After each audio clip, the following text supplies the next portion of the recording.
안녕하세요. 캔들피그와 김합에게 나불대화 시간입니다. 최근 들어 경제 상황에 대한 위기감을 느끼는 분들이 은근 늘었다는 그런 느낌을 받는데요. 위기감까지는 아니더라도 최소한 뭔가 이상하게 돌아가고 있다거나 뭔 일이 생겨도 생길 것 같은데 같은 불안과 찝찝함 중간 정도의 그런 감정 정도는 느끼는 것 같습니다. 그런데 이런 상황에서 우리가 반드시 기억해야 할 포인트가 있는데요. 어떤 이야기인지 한번 들어보도록 하겠습니다. 반갑습니다. 김하백님. 네, 안녕하세요. 최근에 주식시장도 많이 힘들고요. 그리고 서울 일부 지역을 제외하고는 전체 부동산 경기도 계속 어렵고 환율 문제라든지 기업과 금융권까지 굳이 나열하는 게 무색하리만큼 전반적으로 지금 우리 주변의 경제 상황이 워낙 안 좋다 보니까 긍정적으로 볼 수 있는 부분이 거의 없는 것 같습니다. 경제도 그렇지만 정치, 사회 현상, 국제 정세까지 뭐 하나 좋은 소식이 없죠. 그렇죠. 참 답답하기는 한데 결국 다 경제랑 다 엮여서 돌아가는 거다 보니까 어쩔 수가 없는 것 같습니다. 아무튼 이렇게 경제 전반적으로 부정적인 모습들이 예전과는 판이하게 다른 수준의 문제들이 점점 현실화되니까 이제 최근에 들어서 뭐 투자 시장도 그렇지만 낙관론들이 많이 줄어들고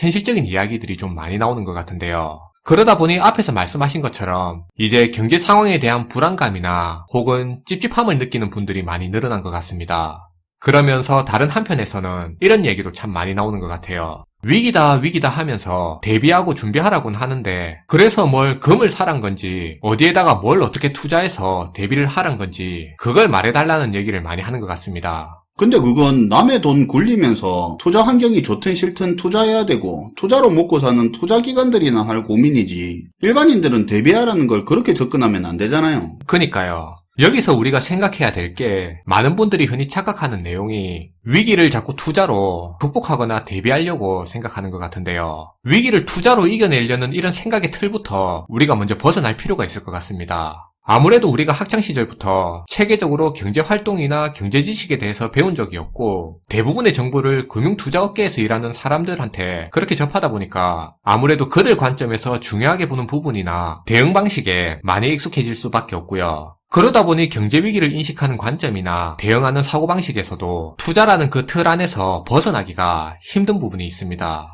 구구절절하게 어려운 말 할 필요 없이 경제위기의 본질은 기업도 금융기관도 그리고 개인도 그러니까 모든 경제주체들이 결국은 돈이 궁해져서 겪는 게 경제위기라고 볼 수 있습니다. 모두가 소득이 줄면서 돈줄이 마르고 돈을 구하기 위해 자산을 내놔도 시중에 돈이 귀하니까 잘 안 팔리고 팔려고 해도 기존 시세보다 훨씬 낮게 내놔야 팔리는 상황이 되면서 또 자산 가치는 하락하고 당연히 그런 환경 속에서 돈 빌리기는 지금보다 더더욱 어려워지겠죠. 근데 여기서 끝나면 차라리 다행일 겁니다. 더 문제는 돈은 궁핍한데 계속 돈은 나간다는 거예요. 기업이든 개인이든 고정비, 생활비, 대출 원리금 등등 돈은 계속 나가야 되고 결국 이런 지출들이 현금 여력을 갉아먹다가 현금이 바닥나는 임계점이 오면서부터 완전히 꼬이기 시작하는 겁니다. 지금 제가 하는 말이 이게 새로운 이야기가 아니잖아요. 우리가 다 아는 이야기예요. 그러니까 경제위기의 대응이라는 게 사실 뾰족한 수가 없다 이 말을 하려고 하는 거죠. 네.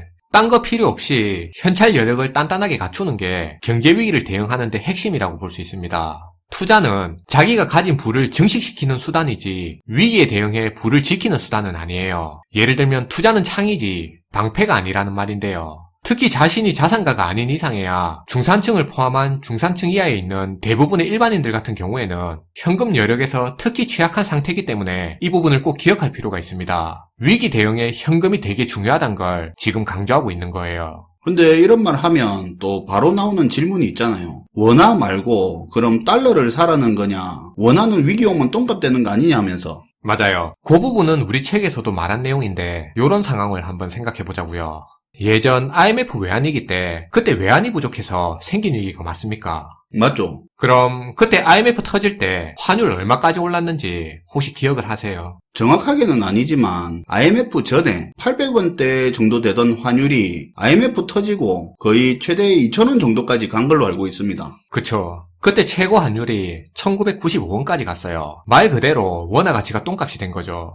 예전에 IMF 터졌을 때 캔들피그님 집이 많이 어려웠다고 했었는데 저희 집도 마찬가지였습니다. 친구 아버지 하던 사업 망하거나 실직하는 거 흔한 일상이었고요. 거래처한테서 큰돈 떼이고 그래도 회사 돌려보겠다고 사채까지 써가면서 억지로 사업 운영하다 결국 안 돼서 나중에 극단적인 선택까지 하는 사람들도 되게 많았었는데요. 근데 우리 주변에서 흔하게 벌어진 이런 일들이 이 사람들이 달러가 없어서 경제적으로 무너진 게 아니잖아요. 아니죠. 그때 위기의 발단이 달러가 부족해서 생긴 위기다 보니까 외환위기라고 불리지만 그건 당시에 해외에서 달러 빌려 쓰고 하던 은행하고 기업들이 달러 부족해서 생긴 위기인 거고 결국은 이렇게 은행하고 기업들이 무너지고 나니까 우리 국내 경제에 그때 환율 2,000원 하던 똥값 된 그 원화가 없어서 전부가 어려움을 겪었던 겁니다. 우리 주변에 돈 빌리러 다니던 사람들이 달러를 구하러 다닌 건 아니잖아요. 경제가 어려워도 결국 국내 결제 통화는 원하니까요. 그러니까 우리가 구분을 해서 봐야 된다는 겁니다. 위기가 오더라도 소득에 크게 문제가 없고 현금이 충분히 두둑해서 먹고 사는데 어려움이 없는 사람들이야 달러가 됐든 금이 됐든 그걸 사서 다른 형태의 자산으로 가지고 있으면 됩니다. 다만 대부분의 일반인들이 경제위기 때 실제로 겪게 되는 실질적인 위협은 당장 우리가 지금 쓰고 있는 이 돈, 즉 원화가 없어서 겪게 되는 어려움이란 건 우리가 기억을 할 필요는 있을 것 같습니다. 아무튼 경제위기를 어떻게 대응하냐는 이 질문에 현금이 중요하다는 얘기를 했는데 근데 우리가 이런 대비를 하기 위해서는 또 우선적으로 체크를 한번 해볼 필요가 있는 부분이 있어요. 그게 어떤 거죠? 예를 들어 지금 자기 집에 있는 사람이든 없는 사람이든 대부분이 다들 주택 관련해서 빚이 있을 겁니다. 규모만 많고 적고 해서 조금씩 차이가 있을 뿐인데요. 그 외에도 뭐 자동차 대출이나 신용대출에서 다 빚이 있을 겁니다. 대부분 한 달에 얼마가 됐든 대출 원리금을 얼마씩은 내고 있을 건데요. 그러면 이제 뭘 체크해봐야 하냐면 주택담보대출이나 신용대출 등 자기가 가진 여러 대출이 있을 거 아니에요. 그렇죠. 이게 각각 3%든 5%든 지금 내고 있는 이자가 있을 건데 현재 내고 있는 이 이자에다가 금리 5%가 더 올랐다는 기준으로 한 달에 얼마의 원리금이 나가는지를 다시 계산을 한번 해봐야 됩니다. 근데 그런 식으로 체크를 하는 이유가 있습니까? 이게 현실적인 이유 때문에 그런 건데요. 지금 우리가 직면하게 될 가장 큰 위협은 고금리의 장기화라는 겁니다. 그러니까 앞으로 올 고금리 시대를 걱정하는 건데요. 제가 방금 고금리 시대라고 표현한 이유는 다시 말하지만 고금리가 장기화될 거라는 이야기입니다. 지금 당장이야 한국은행이 기준금리를 계속 동결하고 있고 우회적으로 금융 완화를 하고 있어서 덜 느끼겠지만 현재 기준금리를 올리고 있는 미국에서는 급상승한 대출이자 때문에 지옥이 펼쳐지고 있잖아요. 근데 거기서 앞으로 더 올릴 거라고 하고 있고. 네. 결과적으로 우리도 결국은 올라갈 수밖에 없는 건데 근데 우리가 지금 상태에서 이런 고금리에 과연 견딜 수 있는지 그걸 간단하게나마 스트레스 테스트를 해봐야 된다는 거예요. 그래서 지금 자기가 가지고 있는 대출이 여러 종류가 있을 건데 거기에 현재 적용받고 있는 금리에서 5%를 더 높여서 매달 나갈 원리금을 체크해볼 필요가 있다는 겁니다. 그러고 보니까 2020년, 21년 그때 저금리 때 이때쯤 주택담보대출을 받은 사람들 대체적으로 2%대 대출금리를 적용받고 있는데 지금 기준금리 안 올렸는데도 주담대 7%까지 등장했다고 하는 거 보면 이 2%대 주담대 금리 적용받던 사람들 5년 고정금리 기간 지나서 내후년쯤부터 금리 재산정될 때는 그 정도 금리 안 된다는 보장은 없겠네요. 금리가 충분히 올랐다고 가정하면 어떤 상황이 펼쳐질지 미리 한번 계산해보는 게 헛일은 아니겠네요. 네. 만약에 금리 5%를 가중해서 원리금을 낸다고 했을 때 지금 하고 있는 생활을 유지하기가 어려워지는 거라면 지금 자신의 가계 상황이 위기에 굉장히 취약한 상황이라고 인식해야 됩니다. 왜냐하면 보통 경제위기가 생기면 가장 취약한 사람이 누군지를 우리가 생각해보면 바로 이해할 수가 있는데요. 경제위기 때는 자기가 가진 부채를 유지할 수 없는 사람이 경제위기의 첫 번째 타겟이 되고요. 이 사람들이 취약계층으로 전락할 가능성이 되게 높습니다. 이 부분은 자기가 지금 가진 재산이 얼마고 집을 몇 채 가지고 있고 하고는 아무 의미가 없고요. 추가로 5% 올라간 금리로 나갈 원리금을 한번 계산해보고 그렇게 했을 때 현금 흐름이 막히는지 안 막히는지만 보면 바로 답이 나오는 겁니다. 실제로 금리가 그 정도 오르면 대부분은 소득도 감소하게 되는데 일단 그 부분은 계산하기 어려우니까 소득이 그나마 유지된다는 전제 조건을 깐 거라서 이렇게 계산했는데도 불구하고 문제가 생기는 거라면 진짜 금리 상승에 굉장히 취약한 상태라고 생각해야 됩니다. 아무튼 경제 쇼크든 자산 시장 폭락이든 그런 발작성 리스크가 터지지 않더라도 가장 실질적인 위협은 고금리라는 걸 우리가 알 필요가 있고요.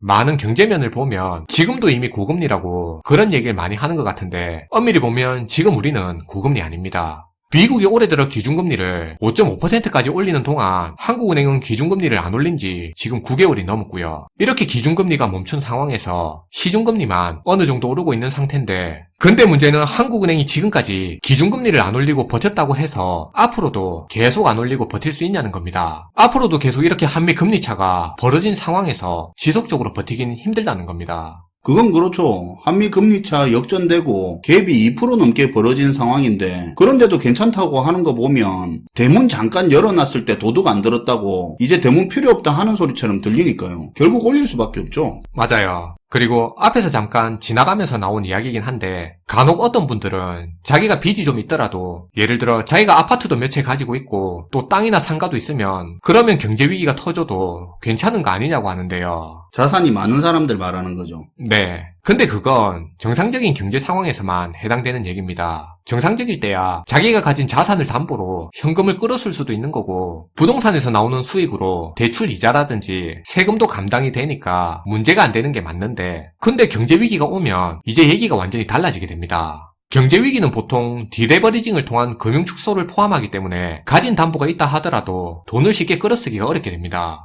팔기도 어렵고 담보 가치를 예전처럼 평가받기도 어렵고. 그쵸. 자산이 많다고 해서 현금 여력에 대해서 쉽게 생각하면 안 된다는 거죠. 오히려 부동산 같은 자산은 많을수록 세금이라든지 그에 맞는 유지 비용이 더 필요하기 때문에 더 많은 현금이 필요하게 되죠. 실제로 경제위기 때 자산이 많은 사람인데 당장 현금이 부족해서 자기가 가진 자산을 억지로 처분해야 되는 그런 일이 벌어지는 경우도 되게 많았었어요. 그거 생각나네요. 예전에 부루마블 게임할 때 땅도 많이 사고 거기에 호텔도 많이 지어놨긴 했는데, 이거 당장 현금이 부족하니까 남의 땅에 걸렸을 때 단돈 몇만 원 부족해서 헐값에 땅 전체 팔아서 현금 확보하잖아요. 그러다 보면 점점 불리해지고. 그쵸. 좋은 예를 들어주셨는데요. 그래서 우리가 지금 실질적으로 대비해야 할 위협이 뭐냐면 주가 폭락이나 자산 가격이 떨어지는 상황을 걱정해야 되는 게 아니고요. 직접적으로 우리 가정의 현금을 고갈시킬 수 있는 위협인 그런 실질적인 고금리 위협을 더 걱정해야 되는 거고, 그걸 대비해야 된다는 말이에요.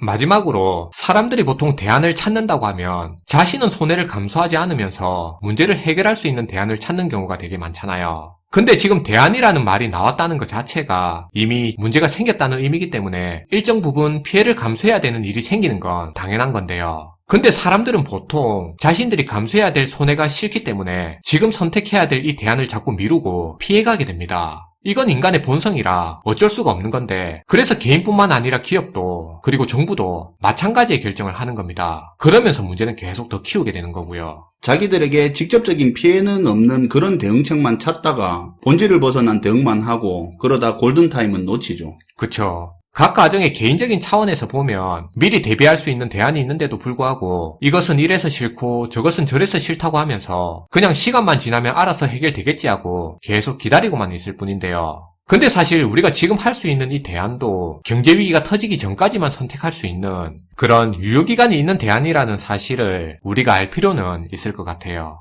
네, 오늘도 잘 들었습니다, 김하백님. 네, 감사합니다. 오늘은 우리가 경제에 대한 불안감을 느끼면서도 대비책으로 투자만을 생각하는 게 문제라는 그런 이야기를 했고요. 투자 자산이 아니라 현금이 중요하다는 부분을 강조를 했습니다. 최근에 주식시장 하락은 투자를 안 하는 사람, 투자 비중을 줄인 사람들에게는 큰 문제가 아닙니다. 그러나 침체와 고금리는 우리 모두에게 위협이고 문제죠. 우리에게 닥친 위기의 본질을 잘 기억할 필요가 있을 것 같습니다. 시청해주셔서 감사하고요. 지금까지 나불대화 시간이었습니다.